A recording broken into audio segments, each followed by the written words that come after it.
Bismillahirrahmanirrahim.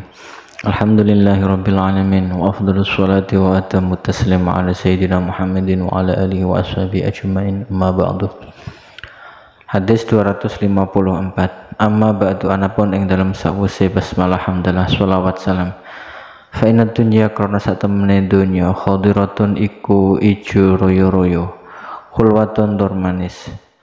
Wa inna allaha lan sak temene Allah mustakhlifukum iku zat kang bakal ganti ing sira kabeh fiha ing dalem dunya. Jadi hadis ini itu hadis yang Nabi sampaikan waktu beliau sedang khutbah. Makanya ada kata-kata amma ba'du. Jadi sebelumnya pasti Nabi sudah membaca basmalah, hamdalah, sholawat dan salam. Maka disusullah amma ba'du. Jadi Nabi berkata, dunia itu adalah ladang yang penuh dengan kesuburan. Isinya adalah hijau-hijauan. Banyak sekali kita jumpai di permukaan bumi ini daerah atau tempat yang tanahnya itu sangat subur, sehingga ketika mata memandang pasti membuat kita takjub atas ciptaan Allah seperti itu. Dan dunia pun penuh dengan rasa manis. Yakni apa? Yakni di belahan dunia ini Allah telah menciptakan bermacam-macam jenis buah-buahan yang mana rasanya enak, manis. Itu semua adalah kinayah ya. Jadi kinayah apa? Kinayah bahwa buah itu kalau manis berarti menandakan akan cepat busuk, akan cepat rusak.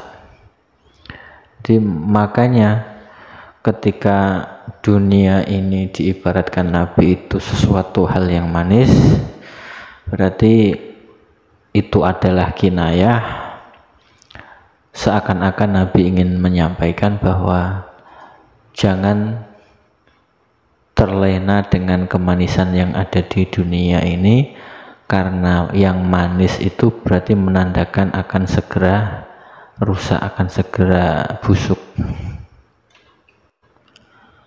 Wa innallaha mustakhlifukum fiha. Dunia ini semuanya akan silih berganti. Jadi mulai dari penduduknya, mulai dari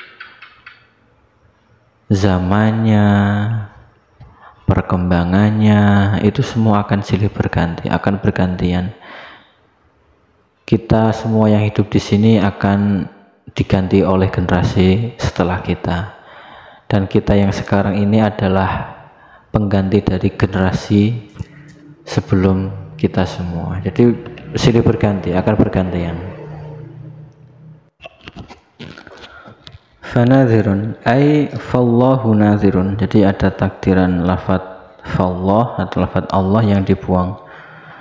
Utawi Allah iku nadhirun, iku zat kang ningali kaifa hale kaya apa tak maluna iku padha agawe sapa sira kabeh ai fiha ing dalam donya. Fataku mongko padha wedi sira kabeh ad-dunya ing donya. Jadi kalau kita tahu bahwa Allah ini adalah pencipta alam semesta, pastinya Allah akan bisa mengawasi kita semua yang merupakan ciptaannya. Jadi meskipun kita ada di mana, kita bersembunyi di mana, Allah tahu keberadaan kita, Allah tahu apa yang kita kerjakan. Fattaqud dunya, kita disuruh untuk berhati-hati dan waspada kepada dunia ini. Karena dunia ini penuh di budaya, penuh dengan bermacam godaan, dan sifat dunia ini mal'unah. Mal'unah itu dilaknat. Dilaknat kenapa? Karena dunia yang dilaknat itu yaitu dunia yang bisa menjerumuskan orang untuk tidak beribadah kepada Allah dan meninggalkan ketaatan kepada Allah. Wattaqulan padha wedya sira kabeh an-nisaa ing pira-pira wong wadon. Fa inna awwala fitnati Bani Israil, krana sak temene kawitane fitnah Bani Israil iku kanat ana apa fitnatu Bani Israil iku finnisahi iku ing dalem sebab pira-pira wong wadon. Kita juga disuruh untuk mawas diri dan berhati-hati kepada para wanita, karena wanita ini sejak dulu sampai sekarang ini juga banyak sekali menimbulkan fitnah. Di sini Nabi mencontohkan kenapa kita disuruh waspada kepada wanita, karena awal terjadinya fitnah pada kalangan kaum Bani Israil itu ya sebab wanita itu. Ada beberapa kisah yang menceritakan diantaranya kisah yang terjadi pada Bani Israel yang menyembelih unta milik Nabi Soleh.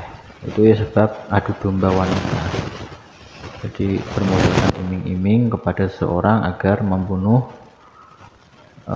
unta Nabi Soleh tadi dengan diiming-iming kalau dibunuh nanti akan dihadiahi atau akan dijodohkan dengan saudara perempuannya.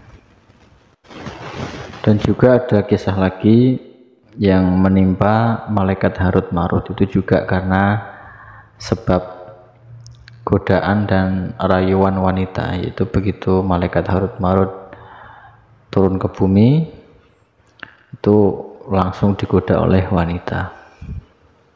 Dan banyak lagi kisah-kisah tentang tipu daya dan godaan wanita.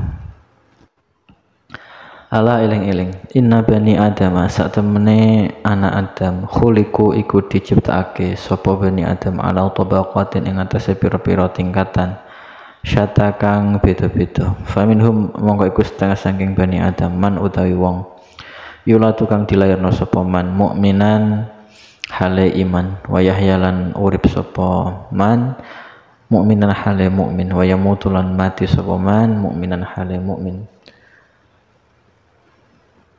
Ketahuilah bahwa dalam penciptaan anak Adam ini Allah menciptakan dari anak Adam berbagai macam jenisnya. Nah, jenis yang pertama yaitu ada orang yang dilahirkan dalam keadaan mukmin, yakni orang tuanya sudah mukmin, kemudian hidup sebagai orang mukmin, mati dalam keadaan mukmin. Itu yang pertama. Yang kedua, wa minhum lan iku setengah saking wong man wa minhum lan iku setengah saking bani Adam man utawi wong yuladu kang dilairna sapa man kafirun hale kafir wa yahyalan urip sapa man kafirun hale kafir wa yamutu lan mati sapa man kafirun hale kafir. Yang kedua yaitu jenis orang yang dilahirkan dalam keadaan kafir, yaitu orang tuanya sudah kafir, hidup dalam keadaan kafir dan mati dalam keadaan kafir. Itu kebalikan yang pertama tadi. Kemudian jenis yang ketiga wa minhum lan iku setengah saking wong man utawi wa minhum lan iku setengah saking bani Adam man utawi wong yuladu kang dilairna sapa man mukminan hale mukmin wa yahyalan urip sapa man mukminan hale mukmin wa yamutulan mati sapa man kafirun hale kafir. Yang ketiga yaitu orang yang dilahirkan dalam keadaan mukmin, hidup juga mukmin, akan tetapi mati dalam keadaan kafir. Naudzubillah. Golongan yang keempat, wa minhum lan iku setengah saking bani Adam man utawi wong yuladu kang dilairna sapa man kafirun hale kafir wa yahyalan urip sapa man kafirun hale kafir wa yamutulan hale mati sapa man mukminan hale mukmin. Yang keempat yaitu orang yang dilahirkan dalam keadaan kafir, hidup dalam keadaan kafir, akan tetapi menjelang kematiannya dia mendapatkan husnul khotimah atau hidup atau mati dalam keadaan iman. Ala eling-eling, innal ghadaba sak temene muring-muring iku jamratun iku mawa tawaqqatu kang murab apa jamrah fi jawfi bani Adam ing dalem wetenge anak Adam utawa bagian jerone anak Adam. Ala tarawna ana ta ora ningali sapa sira kabeh ila humrati ainaihi maring abange mripat lorone ibnu Adam wantifakhi autajihi lan ngembunge pira-pira urat gulune ibnu Adam. Fa idza wajada mongko nalikan nemu ahadukum sapa salah siji sira kabeh syai'an ing suwiji-wiji min zalika saking mengkon-mengkono alamat yaitu alamat humratu ainai wantifahi audajihi fal arda mongko ilinga sapa wong al arda ing bumi. Kemudian ingatlah bahwa ketika seseorang ini dalam keadaan marah itu diibaratkan seperti bara api yang menyala dalam tubuh seseorang.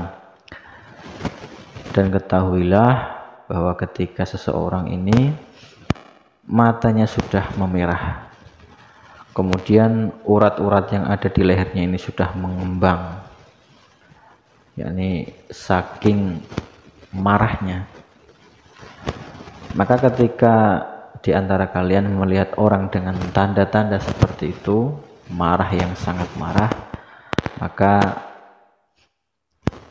ingatkanlah dia dengan kematian. Fal ardo, disuruh ingat mati. Ala eling-eling inna khairar rijali satemene bagus-baguse wong lanang man iku wong kana kang ana sapa man iku bati al-ghadabi iku angel muring-muringi sari arido tetapi gampang ridone wa syarrar rijali lan satemene olone pira-pira wong lanang iku man wong kana kang ana sapa man iku sari al-ghadabi iku cepet muring-muringe bati arido suwe ridone. Dan ketahuilah bahwa orang yang baik itu seperti apa, orang yang susah untuk marah akan tetapi gampang legowo. Tapi sebaliknya orang yang buruk itu seperti apa, yaitu orang yang gampang marah tapi susah untuk memaafkan. Fa idza kana mungko nalikane ana sapa ar-rajulu wong lanang iku bati al-ghadab iku angel muring-muringe. Bati al-faktor suwe ngapurane. Ausari al-ghadab utawa cepet muring-muringe sari al-fa'i tor cepet ngapurane fa innaha mongko sak temene salah siji sifat loro iku biha iku membandingi maring liyane. Dan seseorang ketika sulit untuk marah-marah dan sulit untuk memberikan maaf atau gampang marah-marah dan gampang memberi maaf, maka kedua sifat ini sebanding. Ala eling-eling inna khairat tujari satemene bagus-baguse pedagang man iku wong kana kang ana sapa man iku hasanal qadha iku gampang utawa bagus nyaure hasanat tolab tur bagus nagi wa syarat tujari lan eleke pira-pira pedagang man iku wong kana kang ana sapa man iku sayyi'al qadha iku elek nyaure sayyi'at tolab tur elek nagi. Kemudian pedagang yang baik itu seperti apa? Pedagang yang baik dalam membayar barang dagangannya, yaitu ketika dia belanja atau kulakan ya bahasanya itu tepat waktu, jadi sesuai dengan perjanjian, tidak ingkar dan tidak molor. Dan juga hasanat tolab, bagus ketika menagih hutang kepada konsumen atau pelanggannya. Jadi ketika ada pelanggan yang hutang kepada dia, ketika dia menagih, kok orangnya belum ada uang, ya udah, berarti dia dikasih tempo waktu lagi. Kemudian pedagang yang buruk itu pedagang yang mempunyai sifat ketika dia belanja atau kulakan kepada orang lain, dia tidak segera membayar kulakannya, padahal dia sudah punya uang, tapi tidak segera dilunasi sesuai dengan perjanjian. Tetapi ketika dia menagih hutang kepada konsumennya, dia tidak ada rasa belas kasihan, tidak dikasih tempo waktu, padahal dia tahu posisi konsumennya ini memang benar-benar belum ada uang untuk membayarnya. Fa idza kana mongko nalikane ono ar-rajulu sapa wong iku hasanal qada, iku bagus nyaure sayiat tolab tur elek nage, au kana utawa ono sapa rajul iku sayial qada, iku elek nyaure hasanat tolab tur bagus nagiye, fa innaha mongko sak temene salah sijine keadaan loro iki iku biha iku bandingi maring keadaan liyane. Dan ketika orang ini pedagang ya, ketika pedagang ini ketika dia membayar barang kulakannya dengan baik, tetapi kebalikannya ketika dia menagih dengan cara yang buruk, atau kebalikannya ketika dia membayar barang kulakannya ini dengan cara yang buruk, tetapi dia punya nilai plus ketika dia menagih dengan cara yang halus, dengan benar, maka kedua keadaan ini saling membandingi. Itu sama-sama saja baik ketika membayar barang dagangan, tapi ketika menagih dengan cara yang buruk, itu sama saja, sama-sama punya nilai plus minusnya. Ala eling-eling, wa inna likulli ghadirin, lan satemene iku keduwe saben-saben wong kang nipu liwaun apa gendera yaumal kiamat ing dalam dina kiamat bi qadri ghadrati kelawan kadar tipuane kullu ghadir. Ala lan eling-eling, ala eling-eling, wa inna akbarul ghadilan satemene gede-gedene penipuan iku qadru amiri amatin, iku nipune pemimpin umum. Jadi semasa hidup ketika orang sering menipu, maka besok di hari kiamat akan diberikan bendera oleh Allah, akan digolongkan dengan para penipu yang lainnya sesuai dengan tingkatan penipuannya. Jadi penipuan dari yang skala kecil sampai penipuan skala besar itu ada golongannya masing-masing dan dikelompokkan sesuai dengan jenisnya. Dan penipuan yang paling besar yaitu apabila ada seorang pemimpin yang memimpin rakyat, kemudian rakyat ditipu dan dibohongi dengan janji-janjinya. Itu adalah merupakan penipuan yang paling besar. Ala eling-eling, la yamna'anna, ojo nyegah temenan rajulan ing wong lanang mahabatun nasi opo wedine menungso ayatakalama ing yen to guneman sapa rajul bil haqi kelawan kebenaran idza aliman nalikane ngerti sapa rajul hu ing al haq. Jadi jangan sampai seorang ini hanya karena alasan sungkan atau takut kepada orang, dia justru tidak berani untuk menyampaikan sebuah kalimat kebenaran. Atau dalam hadis lain, qulil haqqa walau kana murran, kebenaran itu meskipun pahit untuk disampaikan, tetap harus disampaikan. Meskipun orang yang menerima perkataan kita ini merasa tersinggung atau merasa tidak senang, tapi yang namanya kebenaran tetap harus disampaikan.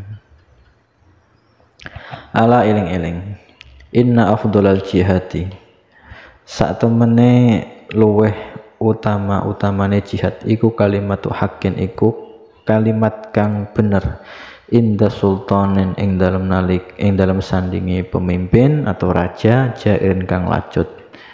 Jadi yang namanya jihad yang paling utama itu tidak hanya jihad mengangkat pedang melawan orang kafir, tapi ada jihad lagi yang paling utama, yaitu menyampaikan kebenaran di hadapan raja yang berbuat semena-mena.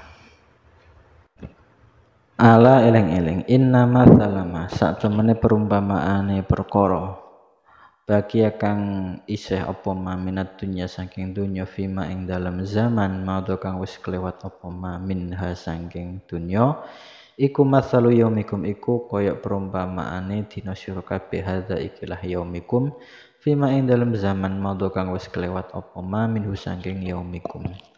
Jadi perumpamaannya waktu yang telah kita lewati kemarin itu seperti hari ini yang sudah kita lalui. Jadi maknanya apa? Hari kemarin itu sama dengan hari sekarang. Maknanya apa? Sangat sebentar. Kemarin kita sudah melewati hari kemarin, dan sekarang kita sudah melewati hari sekarang, hari ini. Jadi dunia itu sebentar maknanya ya.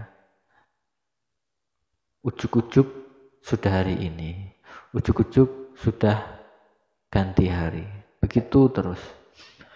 Maknanya itu dunia itu sebentar, maka janganlah kita sia-siakan dengan waktu yang tidak berfaedah.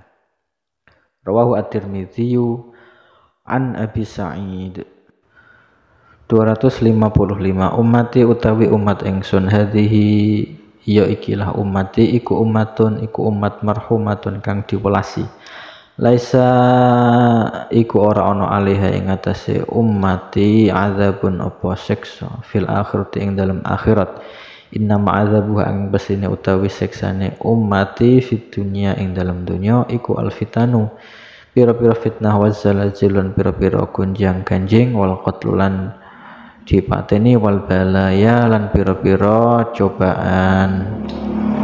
Rawahu at-Tabarani an Nabi Musa. Umatku ini, kata Nabi, adalah umat yang dikasihi oleh Allah, diberikan rahmat oleh Allah.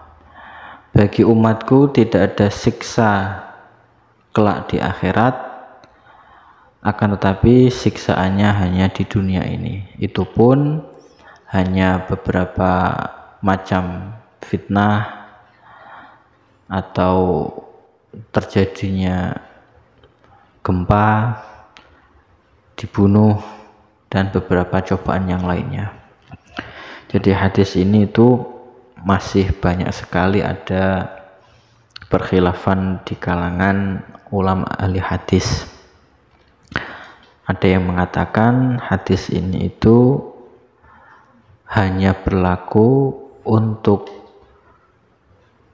umatnya Nabi yang tidak melakukan dosa yang besar. Ada yang mengatakan seperti itu. Ada lagi yang mengatakan orang-orang yang seperti ini, yang tidak mendapatkan siksa di akhirat, itu adalah orang-orang yang hidup semasa atau sekurun dengan Nabi Muhammad. Dalam hal ini sahabat maupun tabi'in.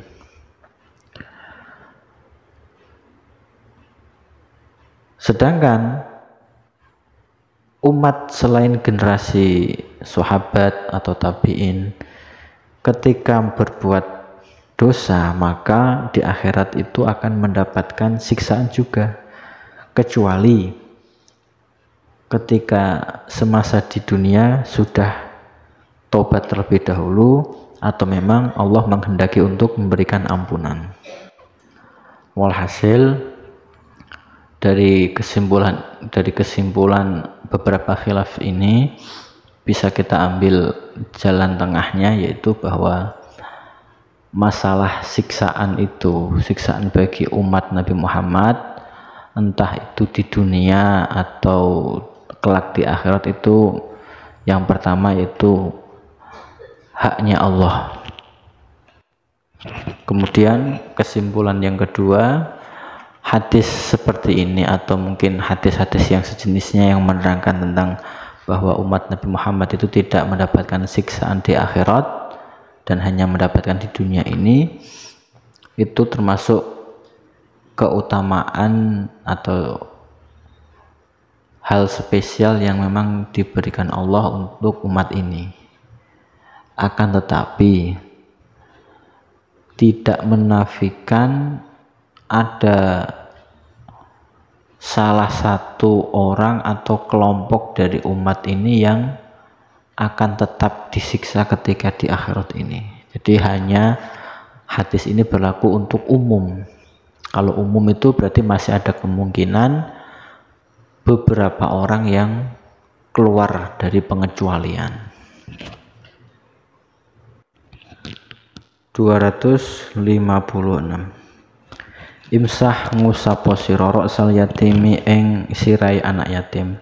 Hakadha kaya ikilah usapan ila muqaddami rasihi maring bagian ngarepe rambute al yatim.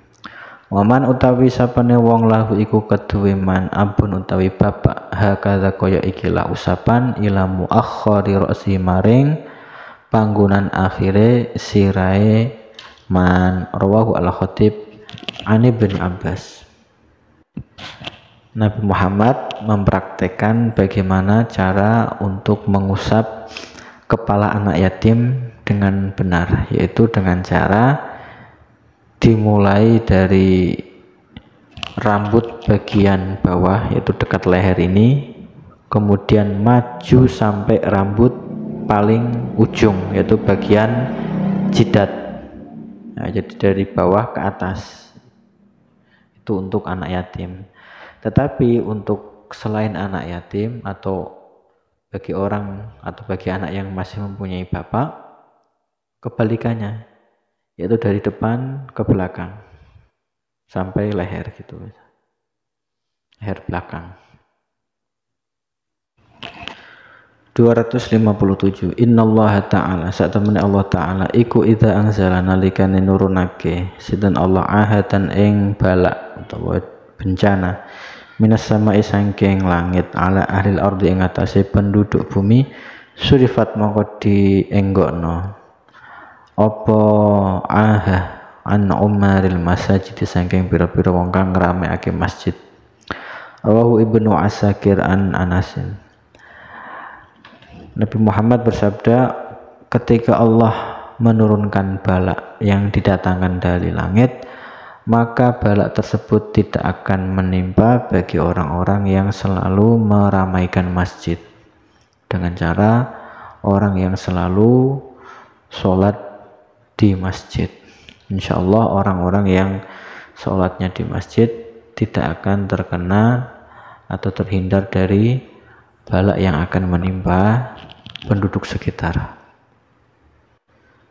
258. Innallaha ta'ala, satemene Allah ta'ala iku istakhlasa iku murnaake sinten Allah hadzal dina ing ikilah agama li nafsihi kanggo zate Allah, wala yasluhu lan ora patut lidini kemaring agama sira kabeh illa sakhau kejaba sifat loman wa husnul khuluqilan bagus pekertine.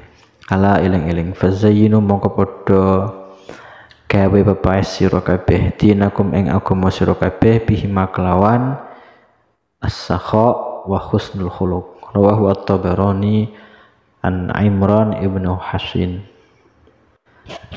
Jadi Islam itu adalah agama yang memang telah dipilih oleh Allah untuk zatnya Allah sendiri. Jadi memang benar-benar agama pilihan Allah. Ketika demikian, maka agama yang telah dipilih Allah ini, yaitu agama Islam, tidak sepatutnya orang berbuat kecuali berdasarkan sifat pemurah, tidak pelit. Jadi agama Islam itu agama pilihan, maka jangan sampai pemeluknya ini menjadikannya sebagai orang pelit. Jadi orang Islam harus dermawan, harus loman kepada semua orang, karena memang agama pilihan. Selain harus dermawan, orang Islam juga harus menunjukkan budi pekerti yang luhur, karena memang agama pilihan. Tidak mungkin agama yang telah dipilih Allah ini perilaku orangnya itu buruk, justru malah membuat malu saja kepada agama lainnya. Mau seorang Islam pelit, mau seorang Islam kok perilakunya buruk. Maka hiasilah agama ini dengan dua perilaku tadi. 259. Inna abghadur rijali satamene piro-piro wong lanang kang dibendu ilallahi mungguhe Allah iku al-aladu iku wong lanang kang banget permusuhane, al-khosimu tur pinter para padune, pinter gawe permusuhan. Rawahu Muslimun. Jadi orang yang paling dibenci menurut Allah yaitu orang yang suka dengan pertengkaran dan orang yang pandai membuat orang lain tidak akur atau pandai membuat orang bertengkar. Itu adalah jenis orang yang tidak disukai oleh Allah.